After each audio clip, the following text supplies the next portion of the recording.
now entered an undisclosed location. There's many wild animals around in nature, but we're going in. Just JK, welcome to the Doge, guys. We're here. We are doing a pull workout. Back, biceps, some traps, some lateral delts. We're going to be able to fit all of that in today's training session, I hope, and I think that we will.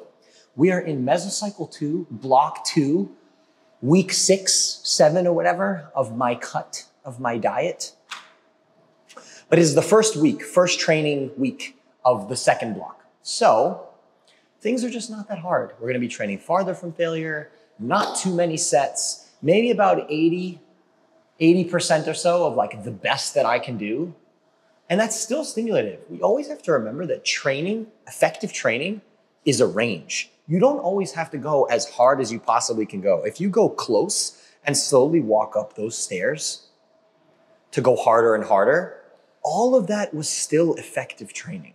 And we have to remember that, right? So if I'm doing 45-pound weighted pull-ups for like 10, if I'm go do something similar, sets of 10 with say the 20 pounds or 25 pounds, it's not maximally stimulative, but it's still effective. You're not gonna convince me otherwise that it's a waste. It's not a waste, it's still useful. So we have to remember that. And that's what we're gonna be doing today. So we're gonna start with weighted pull-ups. But first, we're gonna go pull downs to warm up the lats. Because I'm not a large person, but I'm 198 pounds or something. I don't wanna just start doing pull-ups. So I'm gonna warm up my lats, my elbows, my biceps with just some pretty easy pull downs. Then I'm gonna do a couple reps, body weight, of the pull-ups. And then we're gonna fuck shit up. Of course, goes without saying, if you're gonna warm up for pull downs, probably wanna warm up with the grip that you're gonna be doing for the pull-ups. So I'm gonna be doing neutral grip pull-ups, so neutral grip pull downs make sense.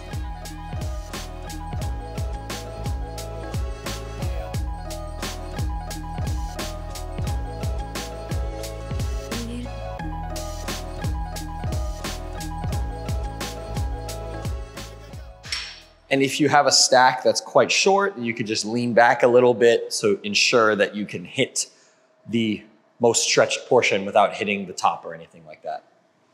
So that was only 6 reps. I'm sure we're gonna get that all on camera. That was only 6 reps. Now when I do my body weight stuff, I'll probably do like 2, 3 reps. I really try to save, like I told you guys in the first video, and if you didn't watch the first video, watch the first video. I really like to try to save as much energy as I can for the real shit. Foreplay is amazing. Trust me, I know. Foreplay is amazing. But it doesn't serve you so well here. You just want to do just as little as you need to be ready so you can save as much energy.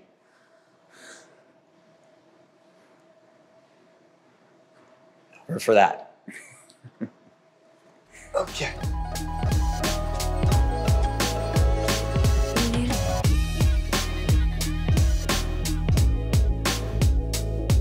Yeah. 3 reps. It's all good. And I'm just gonna be doing 5 pounds more than I did before.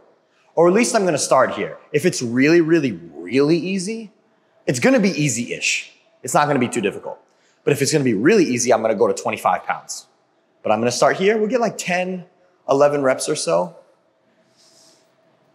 And what I want you all to be looking for as you watch me do this is the specific attention to the stretch position and of course the control of the eccentric as well as the full range of motion. But I'm really going to be trying to bottom out the movement, have my arms completely straight, pause in that position, and then pull up as high as I can. Oh, notice the socks. Master has given Dobby a sock. Dobby is free. That's a Harry Potter reference.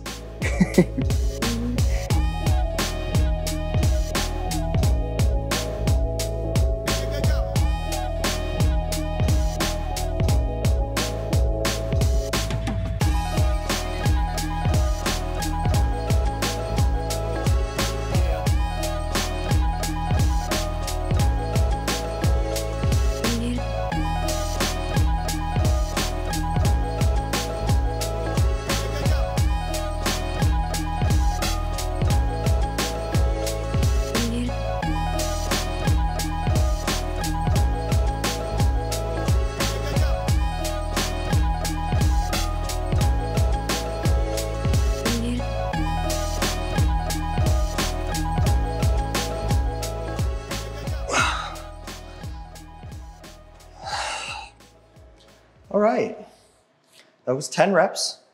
As you can see, not too difficult, not the easiest thing in the world, but nothing crazy. Is that the best that I could do? No. Is it the most stimulative? Is it something to write home about? No. But it is still effective. Just because something is boring and it's not maximal doesn't mean that it's not effective. Still useful. This is around 85% of my best. So my current PR, 50 pounds, doing this for like 8 or 10, this is 20 pounds added.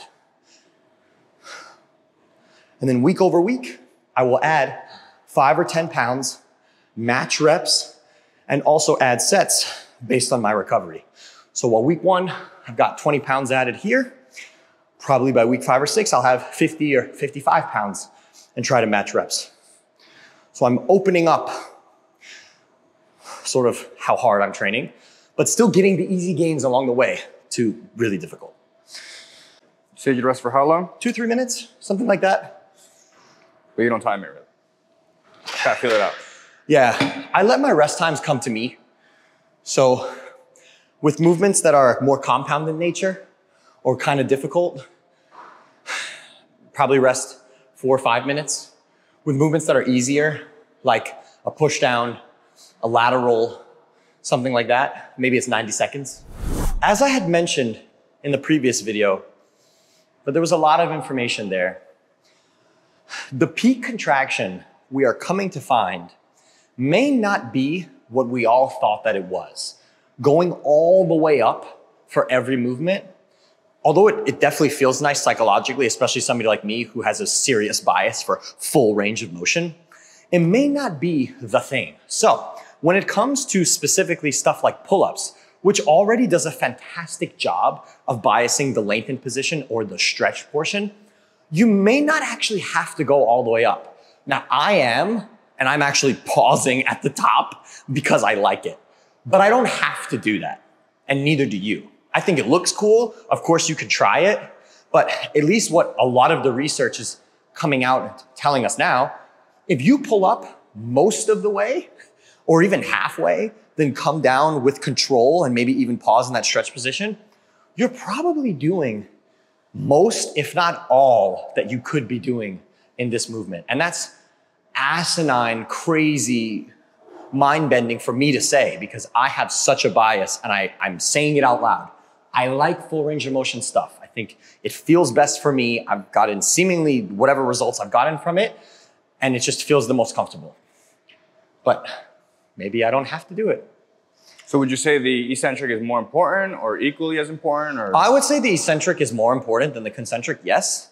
But what I'm talking about more so is not the lowering and the raising, but the degree with which you're lowering and raising. As in like going all the way down is important, okay. But potentially, we don't know for sure, potentially not going all the way up might actually be either as good or potentially better, which is, again, wild to say. Yeah. The reason is that because since a lot of the research is tending to bias the stretch portion currently, the thought is that if you don't go all the way up, you'll spend more time in the stretch portion and less time in the shorten range. So you're spending more time, that's the thought. Yeah.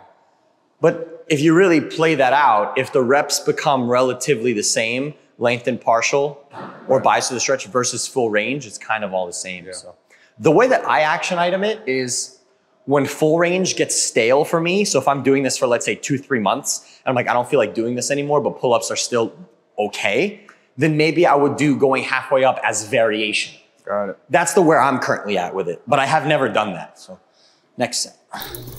Week 1, earlier in a training block, when you're getting used to whatever it is that you're doing, you always want to stay a few reps shy of what your penultimate performance will be.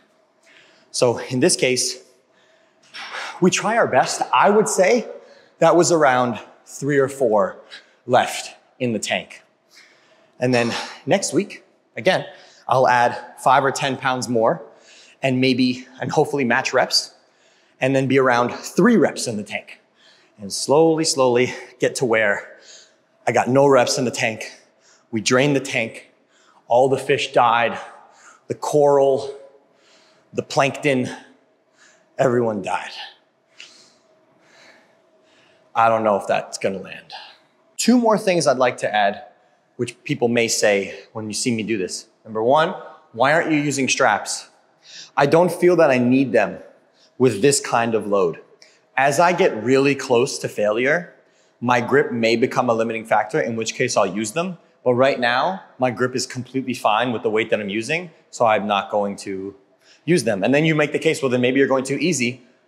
That's possible, actually. It is possible, not sure. Second, why am I keeping my feet together? So many people, when they do pull-ups, you'll see them like lace their feet, wrap, lock their feet. I find, and this is just a me thing, I don't know about anybody else, but I find when I can keep my body as completely straight throughout the pull-up, I just feel more stable and a better mind-muscle connection.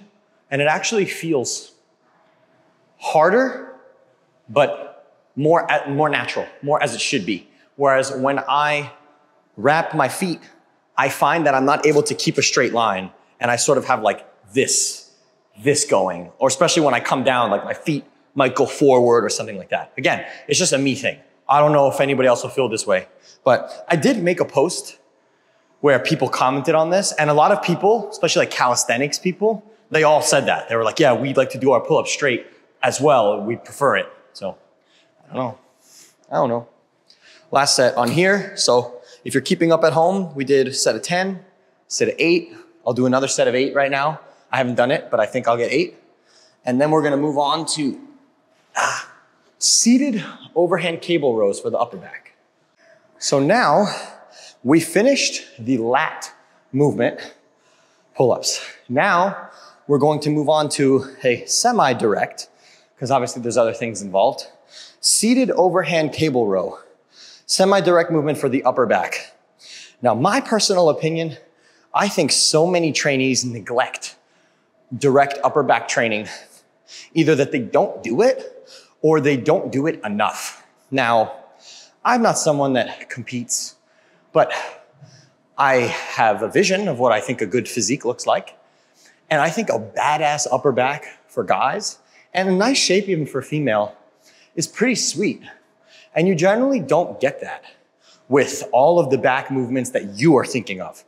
Bent over barbell rows, pull-ups, pull-downs, pullovers, assisted pull-ups, one-arm dumbbell rows, two-arm dumbbell rows. Now you can get them if you bias it pulling to the chest, but those are kind of awkward.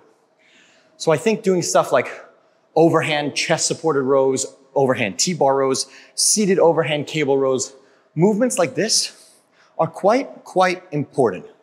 So I think that you should incorporate them if you're not, and if you are, it might make sense to incorporate more of them. Maybe to the tune of even a 50-50 or at least 60-40 lats to upper back ratio in your training plan. I think it's a good idea. So we're gonna be doing 4 sets, week 1, 10 to 15 rep range of the seated overhand cable row. And a few things I want you to be mindful of that I'm gonna show you before I actually start, and then you'll see me do it obviously in real time. Number 1, retract or round your shoulder blades as much as you can in the bottom to fully stretch the upper back, rear delt, mid-trap musculature, and then retract, pull it all the way up to either chest or right below the chest line.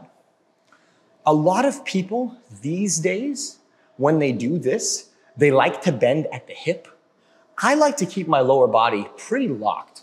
And the only movement that I have is at my shoulder blades. So I'm not here with it, but I'm more like round and pull instead of leaning, using my hips and lower back. No, I'm not gonna be doing that. So just to demo a few reps before we really do the thing. So I open completely and then I pull in nice and slow. Hold, pull in, one more, nice and slow. Hold, really stretch the upper back and pull. And like I had mentioned previously, peak contraction may not be what we think.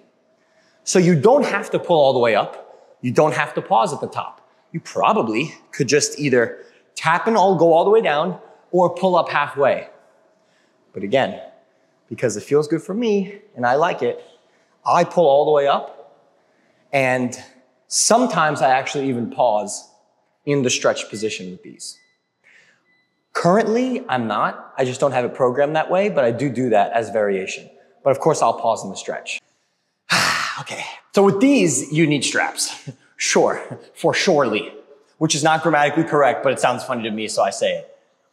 These you need straps. So we're gonna go 15 on the first set.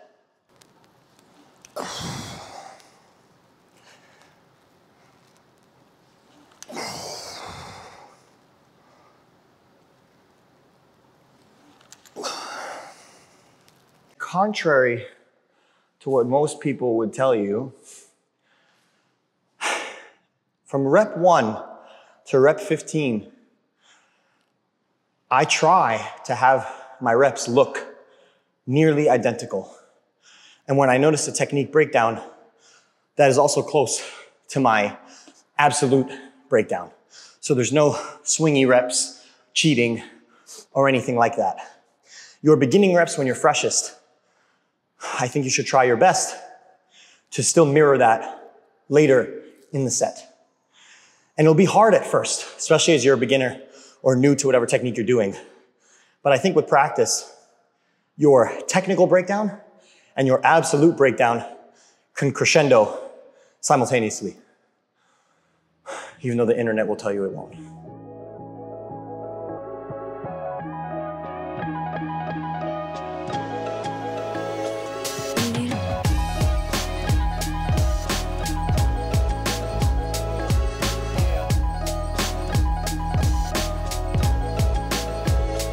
It's like pew, pew, right to the upper back. Like I feel it almost nowhere else, but my upper back, rear delts, breathing a little heavy, but nothing special.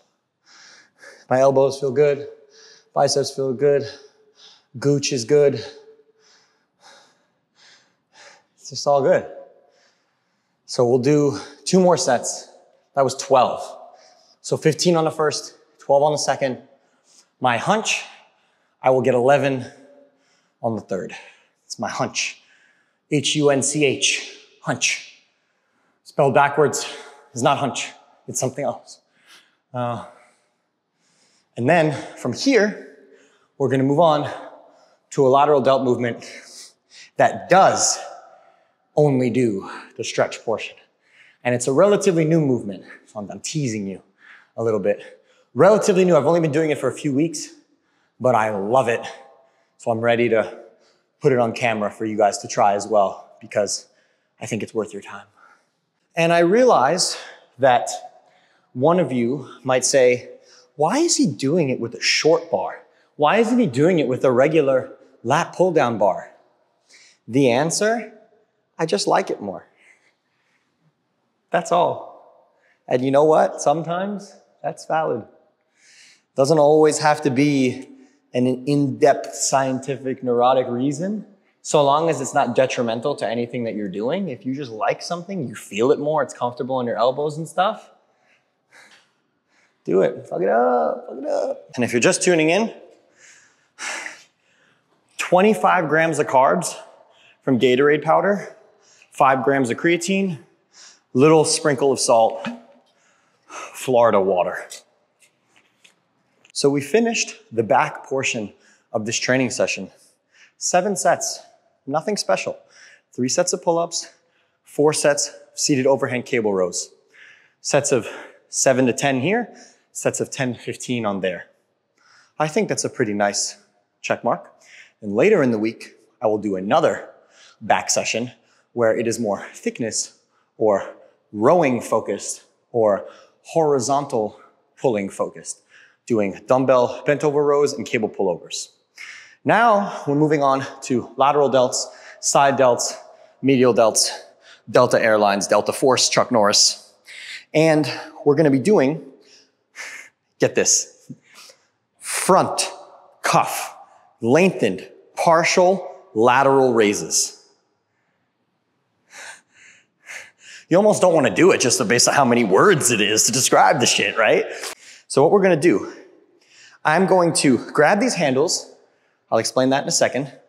I'm going to cross as much as I possibly can, hold, and then I'm going to raise up halfway, pause, come down slowly. And that's the movement. So I'm really, as I've gone on throughout this workout about biasing the stretch position, now I'm really going to be doing an actual lengthened partial. Grab that. Grab here. Okay.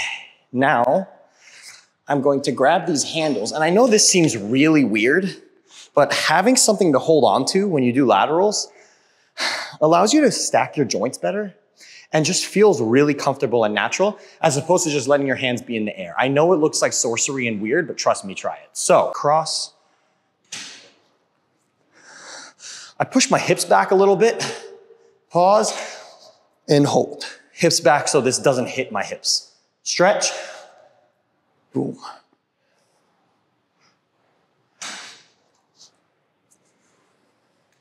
Not to be an ignoramus like me and cross the appropriate hand in front of you. Maybe it doesn't make a difference, I don't know. But for me, when my right arm is in front, it feels natural and smooth. When my left arm is in front, it just feels awkward. I don't know, could be me, I'm weird. So that was 15 reps. I'm going to do either 3 or 4 sets. I have to double check what my training plan says, but it's very good. Very good. I hope that you guys take that one home and try it. I understand that it's a pain in the tush to be able to have access to 2 cable stacks, but if you can, it's really good. If you probably were thinking a little bit while you were watching this, because I'm not going all the way up, I can benefit from using a little bit heavier weight. This is my week 1, so the weight I'm using is nothing that I haven't done with full range before. But as you acclimate and as you get closer and closer to failure week over week, if that's how your training program is arranged, you can probably do a little bit heavier than you typically would full range. Not a lot, maybe 5 or 10% more.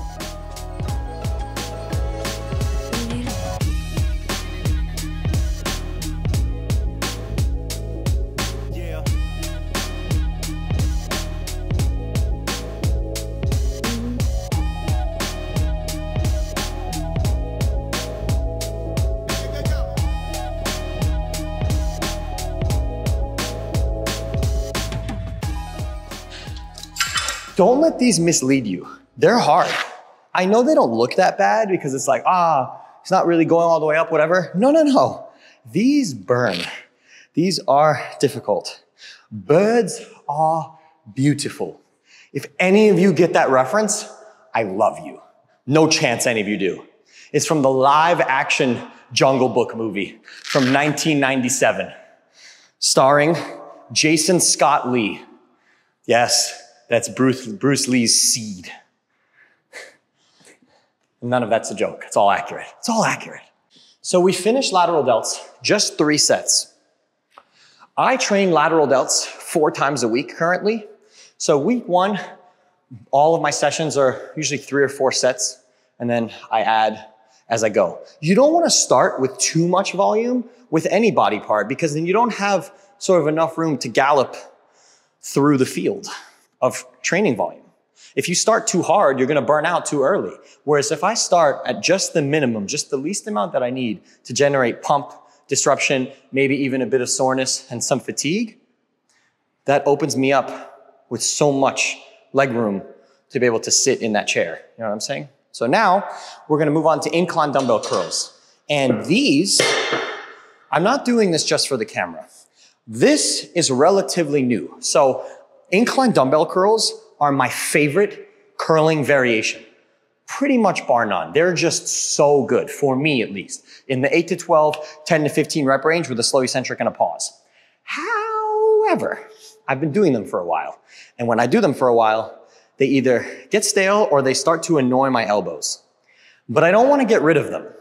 So what I'm going to do, kind of what I intimated before with the pull-ups, I'm going to do them lengthened partial style.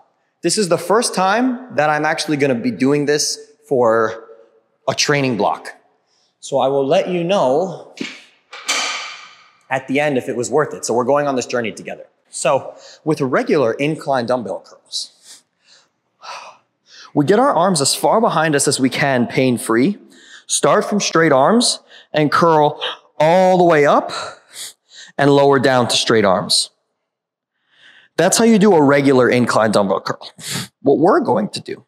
Is it short again? Yep. So arms all the way back.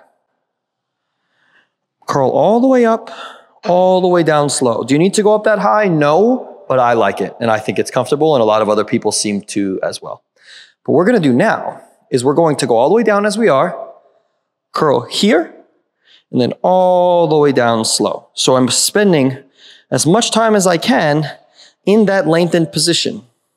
So here, basically perpendicular to the floor, form an L with your arm, a right angle, hold, and come all the way back down. Again, we are on this journey together. I have done this movement a grand total of 2 times, and it was decent to good, but I've never done it intentionally for intentionally week over week, or started with my minimum effective volume and then progressed up to the most that I can recover from, which is what I'm going to do now. I've just kind of done it willy-nilly just to try here and there. So, no more nilly-willy, just big willy now. And I'm going to do a potentiation set, which, as I've explained previously, is just me doing 2 or 3 reps with the working weight of the day to acclimate both my nervous system and the target musculature to the weights that they're going to be using. And when I do these, we like to call these TV watchers or couch sitters, because not only am I here, but I actually put my feet in front of me to further reinforce the weight being positioned all the way sort of back. I know what you're thinking. Yes, this is kind of comfortable.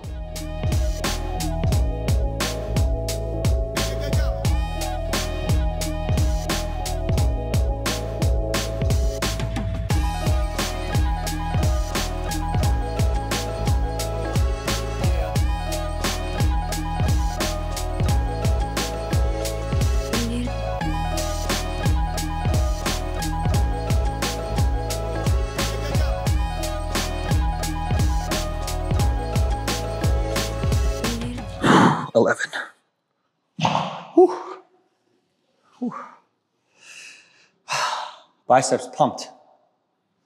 Biceps pumped. That was 11 reps, right? Yeah. Do you know? I don't know. I never get my shit right. Especially, and I'm sure some of you have felt this, when you do the slow eccentric stuff and the end range pausing stuff, it's so easy to lose count because 6 reps feels like 10 reps. Yeah. 15 reps feels like 9.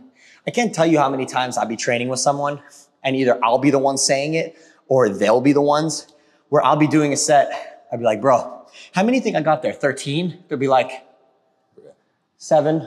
I'm like, 7? There's no way. Yeah. Then I'll watch the video back and I'm like, God damn it, it was 7. So review so far, because like I told you, this is new. This feels nice. I don't have as much of a skin splitting pump during the set like I do when I do full range. But when I put the dumbbells down, I do feel quite significant pump and disruption. And this actually feels, dare I say, a little bit comfier on my elbows. Oh shit. Not bad, right? Not too shabby. Yeah.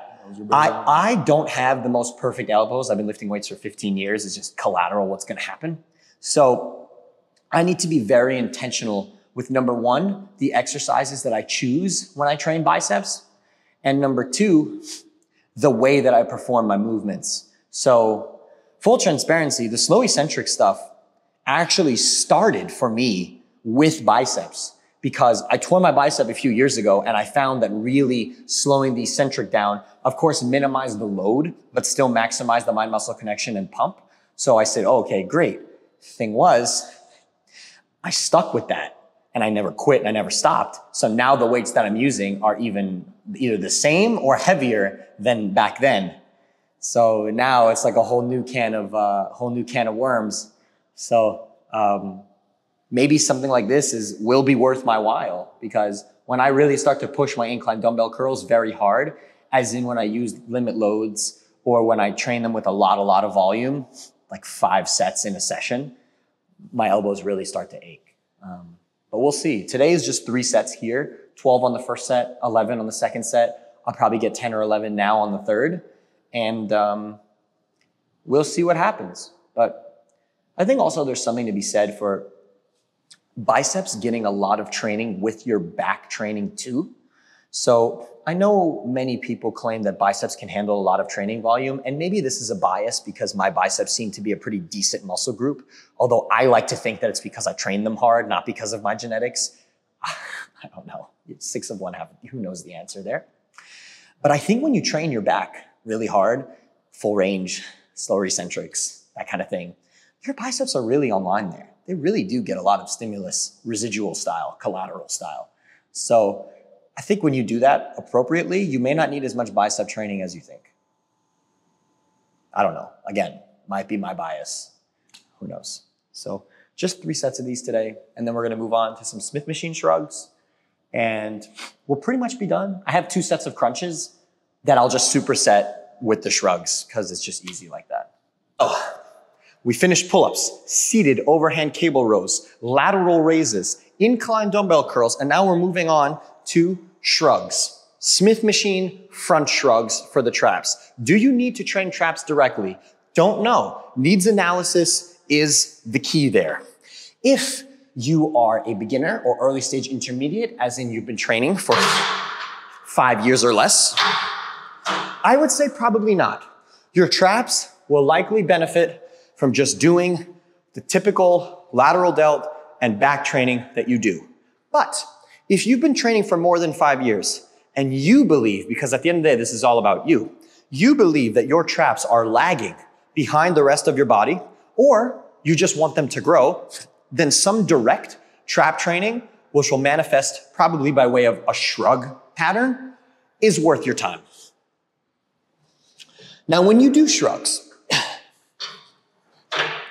they are not that complicated. Couple points to remember. Number 1, emphasize as much of the stretch on your scapula or on your traps as you possibly can. So you want to really sink your shoulders down, really depress the scapula, pause there. And then what I like to do, I only shrug up as high as I can where I can maintain a straight arm position. And when I notice that my arms need to bend to raise the weight up more, I no longer go that high. I want to minimize any bicep involvement and purely maximize the load and load distribution to the traps. And if you've done this before, then you know that you can actually use a fair bit of weight when you do this. This is one of those times. I'm not gonna say that the bros were right, but I'm also gonna tell you that the bros were not completely wrong here. And simple stupid, you know that because most bros actually have big traps. That's a thing. They may have lackluster other body parts, but typically the traps are quite large relative to the rest of their body. We're starting with what we'll call 275. This is just a week 1. And I'm going to do 15, 17 reps on the first set, something like that. 3 sets on here. And that'll be week 1. And I'll probably add 10 or 15 pounds week over week as I progress on this movement. Machine, because I don't really have access to anything else here that I can appropriately load. The dumbbells here, while amazing that an apartment complex gym can go up to 100 pounds, that's too easy for this kind of movement pattern for myself. Not waving any flag, it's just, that's just what it is. And I do have a barbell over there, but I don't really want the fatigue of picking up 300 pounds plus off the floor to just shrug with it. If I was in a regular gym, then yes, I would probably just use a free weight bar. And if you're in a regular gym, you can do that. But this is fair variation too. The only bugaboo of this is that it twists on you. So sometimes I have to adjust my grip mid-set in order to adjust to that. One way that you can obviate that kind of thing is to not tighten your straps as hard as possible. Because when you twist the bar off, the straps will additionally tighten. So I'm not gonna fully motorcycle rev my straps. There's a subtle rev. So that was 17 by my calculations. And I didn't have to adjust my grip, which is great. So, little pump, little feels. That was my rep. If I was in B2K, back in the day, that would have been my name. Little feels. So we're nearly at the end. Now, we just have some crunches. Again, like traps, do you need to do direct ab training? Needs analysis rules. If you've deemed that your abs are not proportional to the rest of your body, or you just want them to thicken up or make them larger, then it is appropriate. Could you get ab maintenance with just typical free weight training? Yes. Does everybody have abs when they get lean? Yes. Ab proportions largely genetic? I can't speak, it's the end of the workout. Also yes. For me, I like training abs directly. I think thicker abs always kind of look better. And when you do them well, if we're going to define well as good exercise selection, top-notch execution, and appropriate effort, you don't really need a lot of ab training volume. So those ab workout programs from back in the days in the magazines and even online saying 20 sets of abs in a week or even in a session, this shit is for the birds. You know how many sets we're gonna be doing today? Two sets. 2 sets of crunches. So, a few things on crunches. Number one, set the height of the cable as high as you possibly can. Number two, I actually like to loop my D handle inside the carabiner so I can further reinforce it being as high as possible. Second, get a mat for your knees. Ladies know. Guys, if you're straight, you only know because you had the ladies grab the mat. And what you're going to do, get down here, form a right angle with your arms and the D handle. You're going to reach back, expanding your spine, and then crunch over. So it's not up and down, it's actually back and over. You'll see. I came all the way up and back, really stretching my abs, and then I crunch over, doing my darndest to actually exhale at the bottom. Not dissimilar to if anyone ever punches you and you breathe out to flex, or if you've seen Bruce Lee Enter the Dragon, he does that whenever he's fighting. I think it's appropriate here. I'm not usually someone that's a stickler for breathing when you do certain things. I'm not like, breathe out on the concentric, breathe in on the eccentric.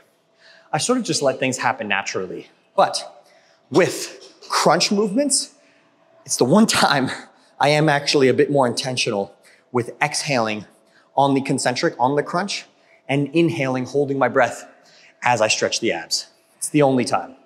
That was one set, I did 18 reps. I'm gonna do one more set, probably get like 15 or so, and then we're gonna call it a day. Week 1, pull workout in the books. Yeah, really hope that you enjoyed the time that you spent with me today, this morning, this afternoon, this evening, whenever you watch this. I had a wonderful time training with you, for you, together. I don't know. Recap, we did 3 sets of weighted neutral grip pull-ups in the 7 to 10 rep range, 4 sets seated overhand cable rows for the upper back in the 10 to 15 rep range, 3 sets of the cuff, length and partial lateral raise in the 10 to 15 rep range, length and partial incline dumbbell curls, curling only halfway up with a pause, coming all the way down slow. 3 sets, it was in the 10 to 12 rep range.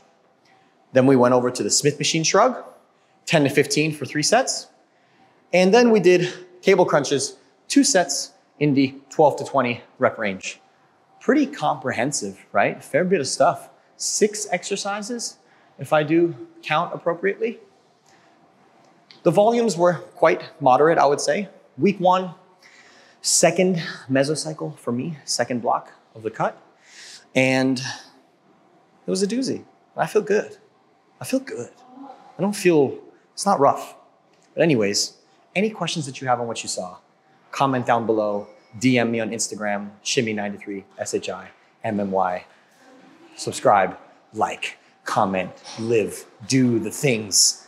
You know what to do. You're a seasoned YouTube viewer. You know what to do. So just go and do it.